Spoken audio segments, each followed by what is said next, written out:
Hi guys, welcome to fantasy novels. Garments காதல் 3வது அத்தியாயம். ரகசியமான உறவு. மோனிஷா திடீரென தன்னுடைய ஆஃபீஸிற்கு வந்திருப்பது கார்த்திக்கு சற்று அதிர்ச்சியாக இருந்தது மற்றும் உள்ளுக்குள் மகிழ்ச்சியாகவும் இருந்தது. அவளை மீண்டும் எப்பொழுது சந்திக்கப் போகிறோம் என காத்து கொண்டிருந்தவன் திடீரென அவளை சந்தித்ததும் மிகவும் மகிழ்ச்சி அடைந்தான். அவள் எதற்காக இங்கு வந்திருக்கிறாள் என தெரிந்து கொள்ள அவன் மிகவும் ஆவலாக இருந்தான். கார்த்தி நேசமணியின் அறையின் உள்ளே சென்று நிற்க அங்கே மோனிஷாவும் நின்று கொண்டிருந்தாள். அப்பொழுது அவளிடம் நேசமணி பேசிக்கொண்டிருந்தார். ஏமா, அங்கே இருந்து நீ இங்கே வந்துட்ட? அந்த யூனிட்டில் ஒன்றும் பிரச்சனை இல்லையே, உங்களுடைய மேனேஜர் நல்லா தானே பார்த்துக்கிறாரு என நேசமணி கேட்க, அதற்கு மோனிஷா, அங்கே எந்த பிரச்சனையும் இல்லை சார், ஆனால் என் கூட இருக்கிறவங்க தேவையில்லாமல் பேசிக்கிட்டு இருக்காங்க, தேவையில்லாததை பண்ணிக்கிட்டு இருக்காங்க. அதையெல்லாம் பார்த்துட்டு என்னால் சும்மா இருக்க முடியல. அதான் அவங்க என் மேலே கோபம் வந்து என்னை பற்றி தப்பாக பேச ஆரம்பித்தாங்க. அதனால் நான் போய் ஹெட் ஆஃபீஸில் இருக்கிற ஆஃபீஸ் அட்மின்கிட்ட சொல்லிட்டேன். அதுக்கப்புறம் அவர் தான் என்னை இந்த யூனிட்டுக்கு போக சொன்னார் என மோனிஷா நேசமணியிடம் சொன்னதும், சரிம்மா, போய் வேலையை பாரு. இவன் தான் கார்த்தி, உனக்கு ஏதாவது பிரச்சனைன்னா நீ இவன்கிட்ட சொல்லு, இவன் பார்த்துக்குவான் என மோனிஷாவிடம் சொல்லியபடி நேசமணி கார்த்தியை பார்த்து, இந்த பொண்ணு நம்ம யூனிட்டுக்கு புதுசாக வந்திருக்கு, ஏதாவது டவுட் இருந்தால் சொல்லிக் கொடு என கூறவும், அதை கார்த்தி உள்ளுக்குள் கேட்டு மகிழ்ச்சி அடைந்து கொண்டான். அதை வெளிக்காட்டி கொள்ளாமல் சரிங்க சார் என சொல்லிவிட்டு மோனிஷாவுடன் வெளியே வந்தான். வெளியே வந்ததும் மோனிஷா அங்கு இருப்பவர்களை சுற்றி பார்த்து கொண்டிருந்தாள். ஒவ்வொரு செக்ஷனிலும் பலர் வேலை செய்து கொண்டிருந்தனர். அவர்கள் அனைவரையும் பார்த்து கொண்டிருந்த மோனிஷா கார்த்தியிடம் பேச ஆரம்பித்தாள். தன்னிடம் மோனிஷா பேச வருவதை கவனித்த கார்த்தி முந்திக்கொண்டு அவளிடம், ஆமாம், என்ன ஆச்சு உங்கள் யூனிட்டில்? திடீர்னு எங்கள் யூனிட்டுக்கு மாறி வந்துட்டீங்க. அது ஒன்றும் இல்லை கார்த்தி, ஏன் நான் உங்கள் யூனிட்டுக்கு வரக்கூடாதா என மோனிஷா கேட்க, வரக்கூடாதுன்னு சொல்லலை, திடீர்னு வந்துட்டீங்களே, அதான் என்ன ப்ராப்ளம்னு கேட்டு தெரிஞ்சுக்கலான்னு கேட்டேன் என கார்த்தி கேட்க, உடனே மோனிஷா, அது ஒரு பெரிய கதை, அப்புறமா நான் உங்களுக்கு சொல்கிறேன் என சொல்லி அதை மழுப்பினாள். உடனே கார்த்தி, பரவாயில்லை, எவ்வளோ பெரிய கதையாக இருந்தாலும் அதை சுருக்கி கொஞ்சம் ஷார்ட்டாக சொல்லுங்கள் என கார்த்தி சொன்னதும் மோனிஷாவிற்கு சிரிப்பு வந்தது. அவள் சிரித்தபடி கார்த்தியுடன் நடந்து சென்று கொண்டிருந்தாள். அந்த தருணத்தில் கார்த்தி அங்கு இருந்த மற்ற ஸ்டாஃப்களிடம் அவளை அறிமுகம் செய்து வைத்தான். மற்ற ஸ்டாஃப்களை பார்த்து, இவங்க பேர் மோனிஷா, இவங்க தான் நம்ம கம்பெனிக்கு புதுசாக ஜாயின் பண்ணியிருக்காங்க, புதுசாக இந்த யூனிட்டுக்கு மட்டும்தான் புதுசு, மற்றபடி அவங்க நம்ம ஃபஸ்ட்டு யூனிட்டில் ஒர்க் பண்ணிக்கிட்டு இருந்தாங்க என சொல்லிவிட்டு அவர்களுக்கு எதிரே நின்று கொண்டிருந்த அனைவரையும் மோனிஷாவிற்கு அறிமுகம் செய்து வைத்தான். மோனிஷா, இது ஜான்சி, செக்கிங் சூப்பர்வைசராக இருக்காங்க. இவன் பேர் அருள், ஃபினிஷிங் இன்சார்ஜாக இருக்கான். இவன் பேர் சுரேஷ் குவாலிட்டி கண்ட்ரோலராக இருக்கான் என அனைவரையும் அறிமுகம் செய்து வைத்தான். உடனே அதன் பிறகு கார்த்தி மோனிஷாவை பார்த்து, சரி மோனிஷா, நீங்கள் போய் வேலையை பாருங்கள், எனக்கு ஸ்டோரில் கொஞ்சம் ஒர்க் இருக்குது, அதை நான் முடிச்சுட்டு வந்து அப்புறமா உங்களை பார்க்குறேன் என சொல்லிவிட்டு நகர முற்பட்டான் கார்த்தி. அப்பொழுது மோனிஷா அவனை பார்த்து, ஸ்டோர்லையா என ஆச்சரியமாக கேட்டாள்.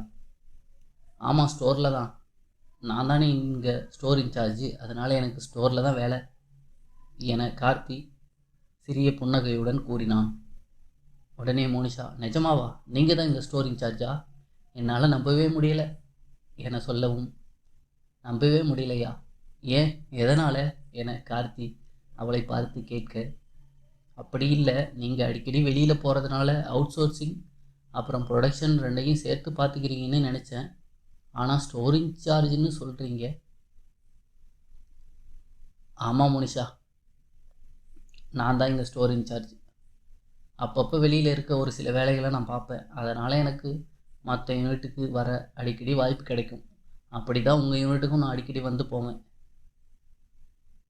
ஓ அப்படியா, சூப்பர், சரி, இங்கே மற்ற ஸ்டாஃப் ரெஸ்ட் எடுக்கிற ரூம் ஏதாவது இருக்கா என மோனிஷா கேட்க, இங்கே அப்படி ஒன்றும் கட்டலை. இந்த யூனிட் ஆரம்பித்து வெறும் 6 மாதம்தான் ஆகுது. அதனால் இங்கே பெருசாக எந்த ரூமும் கட்டலை. ஃபேக்ட்ரி மேனேஜருக்கு ஒரு ரூம், அப்புறம் ஸ்டோர் ரூம், 2 ரூம் மட்டும்தான் இருக்குது என கார்த்தி சொல்லவும், ஒன்றும் இல்லை, என்னோடய ஹேண்ட்பேக் எங்கே வைக்கிறதுன்னு தான் தெரியாமல் சுற்றிக்கிட்டு இருக்கேன். அதான் ரூம் ஏதாவது இருந்தால் அங்கே வைக்கலான்னு கேட்டேன் என மோனிஷா கார்த்தியிடம் கூறினாள். உடனே கார்த்தி, அவ்வளவு தானே, எதுக்கு இப்படி ஃபீல் பண்ணிக்கிட்டு இருக்கீங்க? நீங்கள் என்னோடய ஸ்டோரில் கொண்டு வந்து உங்கள் பேக்கை வைங்க, அது சேஃப்டியாக இருக்கும். ரொம்ப தேங்க்ஸ் கார்த்தி என சொல்லிவிட்டு அவனுடன் கூட நடந்தாள் மோனிஷா. அப்பொழுது கார்த்தி அவளை பார்த்து, இதுக்கு எதுக்கு தேங்க்ஸ்?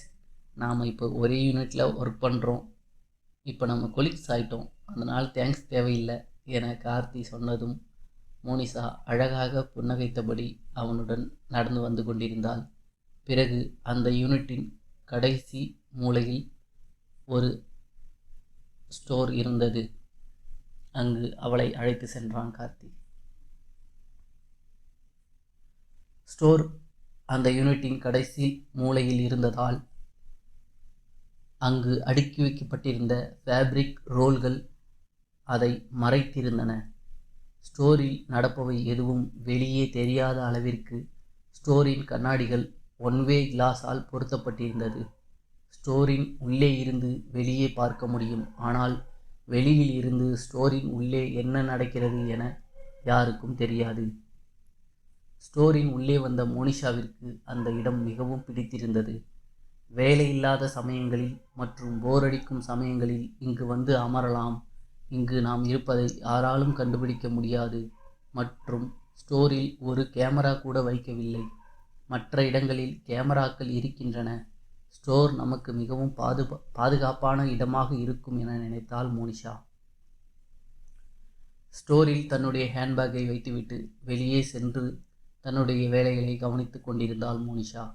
ஸ்டோரின் உள்ளே அமர்ந்தபடி வெளியில் மோனிஷா என்ன செய்கிறாள் என கவனித்துக் கொண்டிருந்தான் கார்த்தி.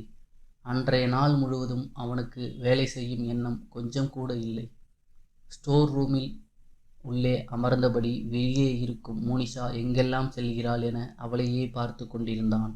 அது மட்டும் இல்லாமல் அவள் அங்கு வேலை செய்யும் மற்ற ஆண்களிடம் பேசும் பொழுது கார்த்தியின் மனதிற்குள் ஒரு விதமான பொறாமை ஏற்பட்டது.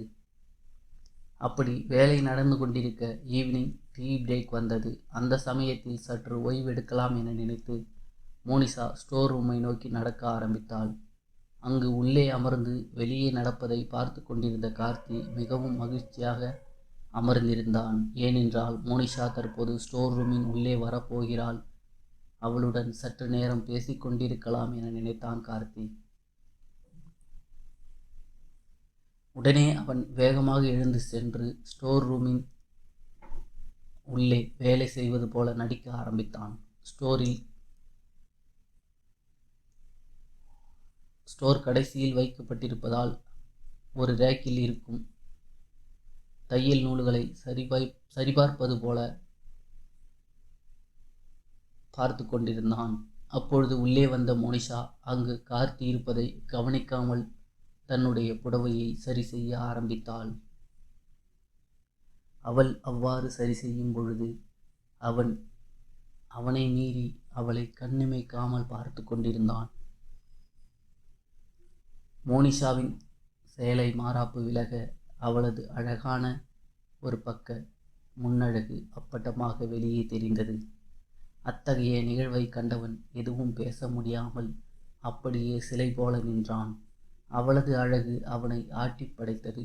இதுவரை எவரும் சுவைக்காத கனியாக செழித்து வளர்ந்து நின்றாள் மோனிஷா. மோனிஷா தன்னுடைய ஆடை சரி செய்து முடிக்கும் பொழுது சுதாரித்து கொண்ட கார்த்தி, தான் இவ்வளவு நேரம் இங்கேதான் இருக்கிறோம் என மோனிஷாவிற்கு தெரிந்தால் அவள் நம்மை மிகவும் தவறாக நினைத்து விடுவாள். அதனால் நாம் அவளை பார்க்காதது போல வேறு திசையை பார்த்தபடி வேலை செய்வது போல நடிக்கலாம் என நினைத்து வேறு திசையை பார்த்தபடி நின்றான். அப்பொழுதுதான் அவளுக்கு தன் மீது எந்த ஒரு சந்தேகமும் வராது என நினைத்தான். தன்னுடைய முதுகு மோனிஷாவிற்கு நேராக இருக்கும்படி திரும்பி வேலை செய்வது போல ரேக்கில் அடுக்கி வைக்கப்பட்டிருந்த ஒரு பாக்ஸை கை தவறி கீழே போடுவது போல தள்ளிவிட்டான். அந்த சத்தம் ஒரு நிமிடம் மோனிஷாவை பதற செய்தது. அப்பொழுதுதான் அவளுக்கு அங்கே கார்த்தி நிற்கிறான் என்பது தெரிய வந்தது. கார்த்தி வேறு திசையை பார்த்தபடி நின்று கொண்டிருப்பதால் நிச்சயம் அவன் தன்னை இவ்வளவு நேரம் பார்த்திருக்க மாட்டான். நாம் சேலை சரி செய்வதையும் பார்த்திருக்க மாட்டான் என நினைத்தாள் மோனிஷா. மெதுவாக கார்த்தி கீழே விழுந்த பாக்ஸை எடுத்து அடுக்கி வைத்துவிட்டு திரும்பி மோனிஷாவை யதார்த்தமாக பார்ப்பது போல, "வா மோனிஷா, இப்போதான் வந்தியா?" என கேட்க, அதற்கு மோனிஷா, "ஆமாம், இப்போதான் வந்தேன். என்ன பண்ணிக்கிட்டு இருக்கீங்க?" என கேட்டாள். "வேற என்ன பண்ண போகிறேன்? என்னோட வேலையை தான். புதுசாக தைக்க போகிற ஸ்டைலுக்கு எல்லாத்தையும் வாங்கியாச்சான்னு செக் பண்ணிக்கிட்டு இருக்கேன். ஆமாம், நீ இங்கே என்ன பண்ணுற? இந்த நேரத்தில் வெளியில் போகாமல் டீ காஃபி எதுவும் குடிக்க போகலையா?" என கார்த்தி மோனிஷாவை பார்த்து கேட்க, "இல்லை கார்த்தி, எங்கேயும் போகலை. கொஞ்ச நேரம் ரெஸ்ட் எடுக்கலான்னு தோணுச்சு. அதனால தான் இந்த சைடு வந்தேன். வேற எங்கே போனாலும் யாராவது டிஸ்டர்ப் பண்ணிக்கிட்டே இருக்காங்க" என மோனிஷா சொல்ல, "அவ்வளவுதானே, நீ இங்கேயே ரெஸ்ட் எடு மோனிஷா. இங்கே யாரும் வரமாட்டாங்க" என கார்த்தி சொன்னதும் மோனிஷாவிற்கு மிகவும் மகிழ்ச்சியாக இருந்தது. அவளும் சிரித்த முகத்துடன் சென்று ஸ்டோரில் இருந்த ஒரு சாய்வு நாற்காலியில் அமர்ந்து கொண்டாள். அவள் அமர்ந்திருப்பதை பார்த்து ரசித்து கொண்டிருந்த கார்த்தி அவளிடம், "ஆமாம் மோனிஷா, நீ எதுக்காக இந்த யூனிட்டுக்கு வந்தேன்னு நான் உன்கிட்ட கேட்டேன். அதை நீ இன்னும் சொல்லவே இல்லை. அந்த உண்மையை எப்பயாவது சொல்கிறியா?" என கார்த்தி அவளை பார்த்து கேட்க, அதற்கு அவள் உண்மையான காரணத்தை சொல்ல ஆரம்பித்தாள். மோனிஷா கார்த்தியை பார்த்து, "நான் காரணத்தை சொல்கிறதுக்கு முன்னாடி உன்கிட்ட ஒன்று கேட்பேன். அதுக்கு நீ உண்மையை சொல்லு, சரியா?" என சொன்னாள். உடனே கார்த்தி, "என்னன்னு சொல்லு மோனிஷா, எனக்கு தெரிஞ்சால் கண்டிப்பாக சொல்கிறேன்" என ஆர்வமாக கூறினான். உடனே மோனிஷா, "ஃபஸ்ட் யூனிட்டில் இருக்கிற மணியும் சந்திராவும் என்ன பண்ணுறாங்கன்னு தெரியுமா? அவங்களுக்குள்ளே இருக்கிற ரிலேஷன்ஷிப்பை பற்றி உனக்கு தெரியுமா?" என கேட்டாள். "என்னது, ரிலேஷன்ஷிப்பா?" என ஆச்சரியமாக கேட்டபடி அமர்ந்திருந்தான் கார்த்தி. மணி, சந்திரா மற்றும் மோனிஷா மூவருக்குள்ளும் ஏதோ ஒன்று நடந்திருக்கிறது. அது என்னவென்று தெரியவில்லையே. அதை எப்படி தெரிந்து கொள்வது என மனதில் நினைத்து கொண்டு அடுத்து மோனிஷா என்ன சொல்ல போகிறாள் என ஆர்வமாக காத்து கொண்டிருந்தான் கார்த்தி. தொடரும்.